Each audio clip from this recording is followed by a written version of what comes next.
So it's time. It's college basketball season, and we're doing it. Daily college basketball predictions here on the channel. But now, we can't do every single college basketball game, obviously. There's literally 100 college basketball games today, and tomorrow there's only like 15, but still, I can't sit here and do every single game. It wouldn't make sense. And obviously, again, I cannot give you a detailed prediction on every single game, but what I am going to do is every single day, I'm going to come on here at the channel, approximately, 11 o'clock Pacific, maybe 10 o'clock Pacific. I think today's video is going out at 11 o'clock Pacific. I'm going to give you the 10 best bets for college basketball daily. Because again, there's a lot of games and there's a lot of opportunity to take advantage of the lines and see where we can exploit them. And obviously, again, I'm still going to talk about the main games. I mean, of course, today we've got Baylor, Gonzaga, and we've got Texas and Ohio State, the two big games coming at you today. But again, we have got some small school basketball we're going to talk about as well, and we're going to do this throughout the course of this season, and it's going to be fun. Now, before we get into going over the 10 games we're going to talk about today, I want to give a quick disclaimer. College basketball is probably the sport I'm the worst with. If you watch the channel, and if you don't, make sure that subscribe button down below because we do videos like this all the time. College basketball is my worst sport. Prior to last year, I was not that into college basketball. I'm starting to get more and more into college basketball, so I'm trying my hardest with college basketball. Again, trust me, I've been researching a lot about this season, as I was doing last year as well. Obviously, wasn't making videos for last season, but out of the sports that I do, obviously college football, the NFL, NBA, and MLB, this is probably the worst I've got. But it's going to be still pretty good. I think it's going to be entertaining because I think we're also going to be taking advantage of just some games, 10 games, along the entire college basketball slate. So let's get it going. We've got 10 games to offer you today. Again, don't know how long this video is going to be because also, I think these videos are only going to get better as the season goes on because I'm just going to know more and more about these certain teams. Again, it's always hard to gauge how good these teams are in the preseason, and same can be said with college football as well. I think, again, the college football picks that we've made as the season has progressed have been a lot better since what we had in the preseason, week 1 and week 2 and week 0, because we just didn't really know what was going on. Same can be said about college basketball. I need to get a chance to watch these teams in games that aren't their one preseason game. So, again, this will only get better as the season goes on, and I get to watch these teams on a day-to-day basis. So we have 10 games today, and I think this is going to be pretty fun. So, folks, again, if you haven't yet, though, make sure that subscribe button down below for daily college basketball best bets here on the channel. We also post our daily NBA predictions. Link will be in the description down below. We also have our UFC predictions. Neil Magny, Carlos Prates in the UFC Apex in the main event this weekend. That video was posted yesterday. We'll have our college football predictions out tomorrow and our NBA predictions out on Wednesday. I'm excited for the college basketball season, and we start things off with the Santa Clara Broncos. Yes, the Santa Clara Broncos taking on St. Louis in our first game, and our pick is the Santa Clara Broncos. They are 1.5-point favorites in Sioux Falls, South Dakota, obviously in the neutral site game, and we're taking Santa Clara. I think Santa Clara is the better team. You look at what this team did last season. I went to one Santa Clara basketball game last year, and they beat up on Mississippi Valley State. The Deltas, I believe their name is. The Delta Devils, I think. The reason we're picking Santa Clara, though, guys, is Adama Ball. He is the Arizona transfer who played last season with Santa Clara. Looked good. He is a senior now from France, and he is a baller, especially for the West Coast Conference. I think that's enough for Santa Clara to win this game. He led their team in points last season. He comes back this year, and I like what Santa Clara has over St. Louis. Again, when you just look at these two teams from last season, Santa Clara was the better team. Again, I don't think the West Coast Conference is all that bad. Obviously, again, it's led by Gonzaga. Obviously, they're going to move to the Pac-12 in a couple seasons. But obviously, you've got Gonzaga, you got San Francisco. Those are the two top teams in the Western Conference, the West Coast Conference, and they've been the top teams in the West Coast Conference for a couple years. But Santa Clara has just been one of those teams that has kind of just hung around. I mean, they weren't horrible last year. St. Mary's is the other team I'm thinking of. St. Mary's and Gonzaga, and San Francisco is usually the third. But Santa Clara had their games last year where they beat San Francisco at home, right? You know, they didn't beat Gonzaga last season, or they did beat Gonzaga last season. They did. They beat them at home. They didn't beat them on the road in Spokane, but Santa Clara upset Gonzaga. I know Gonzaga was not Zaga that we've been used to last season, but they beat Zaga when they were ranked. They beat them by 1 point. Ball had 17 points in that game, but Ball, again, was their leading scorer last season, and I'd expect Santa Clara to go out here and beat St. Louis. This is not slightly a biased pick because I'm 10 minutes away from the school, but I'm taking Santa Clara, 10 minutes, a little farther, but we're taking Santa Clara to win this game as -130 favorites. I like them a lot in this spot. I think they're the better team compared to them in St. Louis. Next up, we go to Liberty taking on Valpo. Now, guys, I understand Liberty is not the same team they were back when, oh my goodness, what's his name? I'm blanking on the point guard's name. He was like 5'10", he was a baller. I apologize, I'm blanking on his name. I know they're not the same team, and they're not the same team that was winning the conference every single year. I get that. But guys, Valpo is absolutely horrible at basketball. They are the worst team that I have watched in a very long time. Now, I'll be completely honest with you, I don't know if they got much better in the offseason, but I saw this game on the schedule, and I wasn't looking at odds right away. I was thinking, Valpo, Liberty should be getting 16.5 points in this game. They're only getting 9.5. Guys, this one is a complete blowout. Liberty is 10 times the team Valpo is, and it's not even close. Again, Liberty did not play lights out last season, right? They didn't. They got eliminated in the conference tournament by Texas El Paso in the CUSA tournament. And again, they're not seeing the same success that they saw when they were in the A10. I get it. But this is just a much better team. Atlantic Sun, excuse me, not the A10. They're the much better team between them and Valpo. Guys, Valpo might be one of the worst Division I basketball schools out there. I watched this team play last season. I remember I had Valpo once, and I was sweating at a bet because I took them at plus 25.5. I think it was in their conference tournament as well.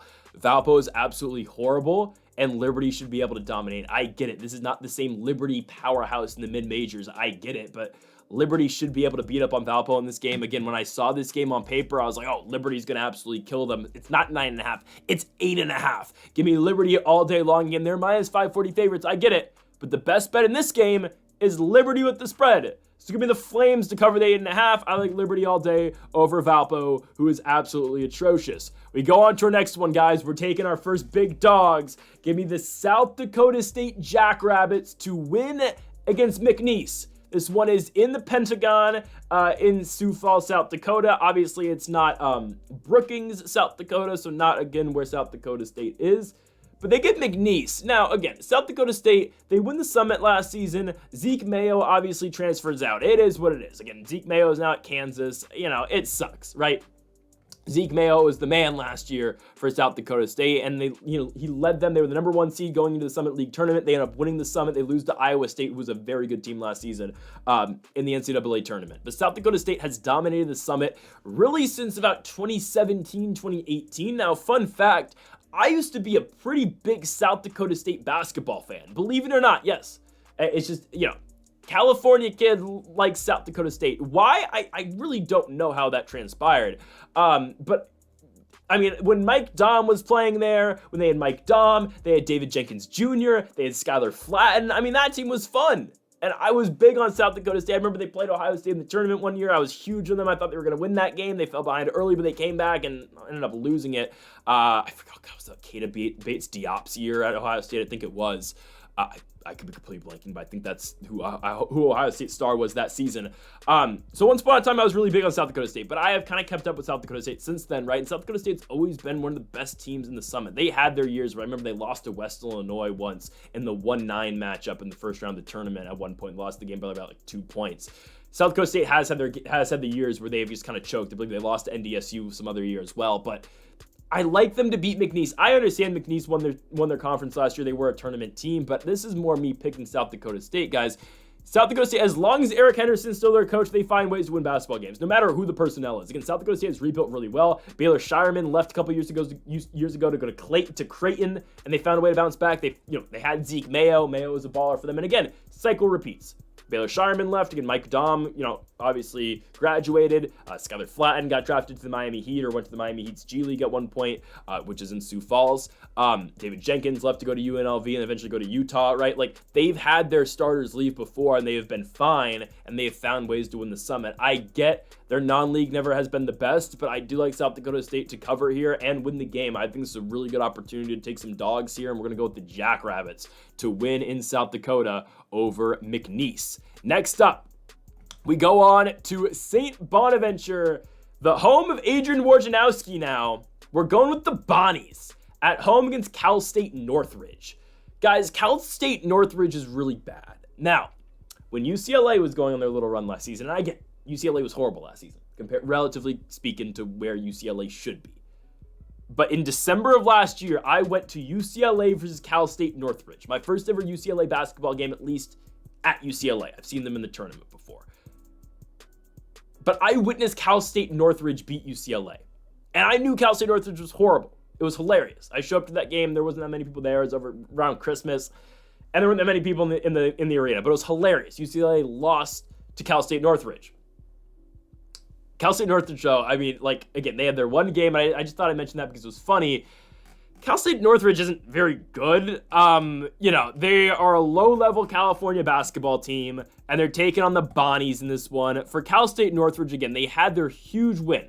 Their huge win last year over UCLA, but they're a bottom-of-the-barrel Big West team, I would say. I mean, they struggled at points last season. I get it. The Big West has their teams that are going to go out and win games, right? But, I mean, Davis was able to beat them a couple times last season. Irvine, Long Beach State. I mean, they were able to beat up on those bottom-of-the-barrel teams in the Big West. I'm talking UCSB, who they beat in the tournament, who has been good in the past, but last year wasn't very good. They beat up on UC Riverside, even though they split against Riverside. They ended up losing to Hawaii in the tournament as well, in the Big West tournament. Yeah, I'm not sold on the Matadors at all. And when you look at what's coming back at him here, St. Bonaventure, again, an A10 team, a team that, again, they have their trouble scoring the ball at points. That's kind of always been a St. Bonaventure thing, but I trust the Bonnies to go out here and win this game. This has been a tournament team in the past, and they should have no trouble handling Cal State Northridge. So with that being said, 8.5, guys, like the Liberty game, just isn't enough. St. Bonaventure clearly outmatches whatever the hell is coming back at them with the Cal State Northridge Matadors. Yeah. Give me St. Bonaventure to win this game and to cover the 8.5 points as well. As we go on to our next one, guys. Okay, hear me out. Pennsylvania, the Quakers, taking on the New Jersey Institute of Technology. Again, I'm giving you my 10 picks. And again, from what I was looking at, I think Pennsylvania is the way better team. Guys, NJIT won 3 games last season. They were bottom of the barrel in their conference. And Pennsylvania was just a mid-Ivy League school last season. I vaguely remember betting like $50 on Penn last year at one point in the season, and they won. I don't ask why I did that at one point in time last season. Am I somewhat of a degenerate gambler? At points. But NJIT is just not good, and maybe I completely just misread the New Jersey Institute of Technology, and maybe they massively improved in the offseason. But from what I've seen, they have not gotten that much better. Pennsylvania is just Pennsylvania. Nobody's transferring out of Penn to play basketball. Nobody's transferring into an Ivy League school to play basketball at the same exact time. So Penn's returning somewhat of their same team. Same with New Jersey Institute of Technology, who's not going to massively improve and make massive changes after only winning 3 games last season. So everything should remain kind of the same, and everything kind of points to Penn winning this basketball game. I get it. We're relying on an Ivy League school to go out there and win a game in the school that's literally called the Quakers. I get it. But give me Pennsylvania. Yeah. You want to pick? We're going with the Penn Quakers to cover the 6.5 points. This is a levels matchup. Pennsylvania is better than the New Jersey Institute of Technology Highlanders. Yep. Give me the Penn Quakers to win this game. Next up, we go to some actual power conference basketball. We've got the Texas A&M Aggies taking on the Central Florida Knights. A&M's the way better school. Why? Wade Taylor IV. Wade Taylor is going to be the best player on the court. He is one of the best players in college basketball. You can make the case he's a top 10 player in college basketball, and I don't think a lot of people would disagree with that. Again, he's an all-SEC player, and again, Wade Taylor is going to get to the rack. Wade Taylor is going to score efficiently. Again, I believe this game is in Central Florida, if I'm not mistaken. It's going to be in Orlando. If I'm not mistaken at all, I believe, A&M is going to UCF for this game. That's fine. I really don't think that affects them too much. UCF, again, was just a mid-Big 12 team last season. They didn't really jump off the rails at all last year. A&M comes into this game ranked 13th in the country, and again, the fact that Wade Taylor is in the court really makes it tough on UCF to win this basketball game. Again, the reason for me why this line is so close is because the game is in Orlando. If this game was in A&M, you're getting 9.5 from A&M in this game. Guys, they're the way better team. The only reason the line's close is because the game is in Central Florida.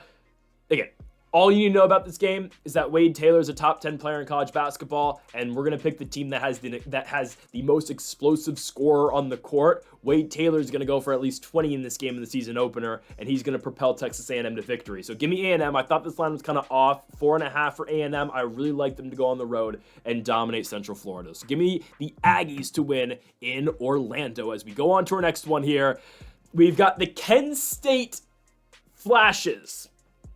Golden Flashes taking on the Louisiana Raging Cajuns. Now, this might be kind of a joke pick, I'm not gonna lie, because if you watch the college football predictions, we always pick against Kent State. We do. But I was impressed with Kent's performance in the Mid-American tournament last season, and I get it. The Mid-American is kind of weird in basketball. It is. You just don't know what to expect out of those Mid-American schools because you really never get one that is just way better than the pack. I get it. But when you look at these two teams on paper, guys, Kent is the better team, and the only reason the line is close is because the game is in the Cajun Dome. It's because it's in Louisiana. I like Kent to win this game. Now, again, why is this pick kind of a joke? It's because I always pick against Kent State in football because they're literally the worst team in Division I football. Nothing against Kent. I like Kent, but they're just not very good at football just this season. I don't know about the future. I don't know. But for Louisiana, this is a school, again, that they lost to Arkansas State in the Sun Belt tournament last season. That's fine. But Kent State, again, did not look that bad last season. Again, they played well, I think, kind of in a competitive MAC. They won back-to-back games on back-to-back nights in the MAC tournament. They beat Toledo. They beat Bowling Green. And they ran into Akron and lost a very close game. They lost by 1 point. That's fine. I like Kent State to beat Louisiana in this game. Again, the MAC is a very competitive conference. When you look at what Kent State did non-conference last season, they beat some decent teams. They beat, again, a team that I have raved about in South Dakota State. They beat a Cleveland State team that is not that bad. They beat Fresno State, which, again, Fresno's never been the best at basketball, but they do well in their non-conference schedule. They had that huge shootout early in the year last year against James Madison where they put up 108 points and lost in double overtime. But again, Kent State's able to score the ball, and I think they're going to be able to score effectively against Louisiana as well. Again, I liked what we saw to Kent State's non-league last year, and I think they're going to be able to parlay that into a pretty solid non-league this year. Again, they went to Billings last year. They went to Brookings last year and beat SDSU, a team that, yes, had Zeke Mayo on the squad. I'm just saying. Give me Kent State to go on the road and beat Louisiana. Am I all that confident in this one? No, but, you know, my algorithm gives me an edge on this one. Yeah. Okay, let's go on to our next one. We have got Ohio State versus Texas, one of the two biggest games of the night, and for good reason, right? This is a big-time game, but we are going to be going with Texas to win this game, and they're going to cover the 2.5. I think the spread should be a lot more than what it is. I think it should. Now, this game is in Vegas, if I'm not mistaken. I believe it is. Yes, it's going to be in the T-Mobile Arena. I think Ohio State should be getting a lot more than 2.5. They've got Tremont Mark on the court. He is a Houston transfer, went to Arkansas, but he's an explosive three-point shooter. He's going to shoot lights out probably for this Texas squad, I would assume. And the difference between Texas and Ohio State, again, didn't have the best year last season, but Texas improved in the portal. They got a lot of scorers in the transfer portal, and that's something that makes it really tough for me to make these college basketball predictions too, because there's, again, getting a hold of the transfer portal in college football is one thing. That's difficult because there's 132 teams. In college basketball, dude, it's a whole nother thing. It is a whole nother issue in college basketball. There's so many guys who move. But from what I got, Texas improved in the portal. Ohio State got worse in the portal. Ohio State's going to rely on Bruce Thornton. Thornton was the Buckeyes' leading scorer last season and leading assist getter as well. He's going to have to do all the scoring this season, which I think it makes it really tough on this Ohio State squad. Again, they're going to rely on Thornton. He's a junior, but they're going to rely on him to score at will with this team. Again, they took away a lot of the guys he's going to be able to dish the ball to. And for Texas, again, they went out, they got one of the best freshmen in the class, one of the best high school players last year in Trey Johnson. Johnson, explosive scorer who's going to be able to take it to the rack. Again, it'll be his first game in college basketball, and he's taking on Ohio State in a big matchup. But guys, Texas is the team that comes into this matchup ranked. They're ranked 19th, and I think they should be able to win this game against an Ohio State team that, again, I thought got worse in the portal, and what I've seen has gotten worse in the portal, and Texas, again, got better. So we're going to take the Longhorns. They were the better team last season as well. Give them the Longhorns to win this game. It's a neutral site game in Las Vegas. We're taking the Longhorns to beat Ohio State, and we're taking them to cover the 2.5 points as well. Next up, we've got 2 more games, and we go to San Jose, California. We've got the San Jose State Spartans taking on the West Illinois Leatherbacks. I believe that's what their name is. Guys, we're taking West Illinois to cover the 9.5 points. Are they going to win the game? I don't know. But West Illinois, from what I remember and from what I've seen, they weren't that bad in the Ohio Valley last season. Again, the Ohio Valley might be literally the worst conference in college basketball. From what I remember, the Ohio Valley is absolutely atrocious. Guys, and again, I'm trying my best with this knowledge on college basketball too, because again, I've kind of been shut off from college basketball again since March. It's been all college football for me, so I'm trying to get back in the swing of things here with college basketball. But West Illinois, from what I remember, again, this is a team that used to play in the Summit. I remember they gave South Dakota State trouble in the conference tournament back like in 2018, 2017. They upset the team with Mike Dom was still on the team. No, that was 2020 actually. It was definitely 2020 because the COVID messed everything up. But regardless, West Illinois, again, has gone over to the Ohio Valley, which is one of the worst conferences I would think in college basketball. It's not very great, and I get it. West Illinois had a pretty bad non-conference last season. My thing is San Jose State's not very good, guys. SJSU's not that great of a squad. Last year, San Jose State was bottom of the barrel in the Mountain West. They won, 2 games in the Mountain West last season? They're both against the Air Force. Those are the only 2 games in Mountain West play that San Jose State won. And it's not like the Mountain West is some powerhouse conference in basketball. It's really not that great. And San Jose State was absolutely atrocious last year. I wouldn't expect SJSU to be much better this year. They lost Myron Amy Jr. to Loyola. He was their best player last year. He averaged 16 points a game. He's gone. So their primary scorer leaves the squad. What does San Jose State have in replacement? Truly. Again, this is a team that went 2-16 in the Mountain West last season. They were 9-23 as a whole. And I get it, West Illinois played a worse schedule, but they went 21-12. Ended up losing to Little Rock in the Ohio Valley Conference tournament. But why is San Jose State, unless I'm missing something here, which I might be, why is San Jose State getting 9.5 points against West Illinois? I get it, the game's in San Jose, but it's not like the Spartans pulling some crazy crowd. They can barely get a crowd for their football games, and they have Nick Nash on the team. Nobody's showing up to that game, trust me. I know the area. I'm around the area every single night. No one's going to that game. It's $7 tickets. I'm not going. I was thinking about it. I'm not going to, because I have the college football video to make tomorrow night. But I don't get it. I really don't. I don't think San Jose State's 9.5 points better than West Illinois. I truly don't think so. Again, West Illinois is not like there's some powerhouse either. Don't get me wrong, right? Like, they're not going to be, lights. They're not going to be, heads and shoulders better than San Jose State. But Ryan Myers, from what I've seen, was one of the leading scorers last year for West Illinois. If I'm not mistaken, Ryan Myers is back this season. I'm taking West Illinois to win this game, I'm taking San Jose State to barely. I just don't want to pick against a minus 520 favorite. I'm not gonna we have minus 520 up there. I'm not gonna pick an official money line winner. I could definitely see West Illinois winning this basketball game. They're definitely covering. 9.5 is way too much. This should be like 4.5 at most. Give me West Illinois to cover. As we go on to the nightcap, we go to Baylor versus Gonzaga in Spokane, and we're taking Gonzaga to win, but we're taking Baylor to cover. This is the biggest game of the night, obviously. It's on ESPN2. I think 5.5 points is just too much. For the depth that Baylor has, I get it. Jacoby Walter's gone. He's in the NBA now. That's fine. But Baylor's got some dogs on this team, man. I mean, they get Norchad from Miami. He's gonna be their four. Slash center on this team. He should be able to haul in a bunch of rebounds for the squad. They got Jeremy Roach, obviously, from Duke. They've got VJ, who is a freshman as well, who, again, is going to be one of the best recruits coming in to college basketball this season. And I get it. Gonzaga's got guys. They've got the Wyoming transfer in Graham Ike, who played last season his first year as a Zag. Played pretty well for this Gonzaga squad. They got the Creighton transfer in Ryan Nembhard. I get it. But I'm taking Baylor to go out here and cover this game. I just think Baylor has too much talent. I get the games in Spokane, Washington. I completely understand that, but I just do think Baylor has too much talent to lose this game by more than 5 points, or by 6 points. I think this is a very competitive game that goes right down to the wire. I can see Baylor going into this one and beating Gonzaga, a Gonzaga team that was very underwhelming last year in the regular season. Baylor played well in a very tough Big 12 last season, and I'd expect Baylor to be a very good team going into this year as well. Gonzaga comes into the year ranked number 6. Baylor comes into the season ranked 8th. Obviously, again, that doesn't mean a damn thing in college basketball, because again, rankings in college basketball in the preseason, things change in a hurry. I get it. But I just do think that Baylor is able to keep competitive in this game.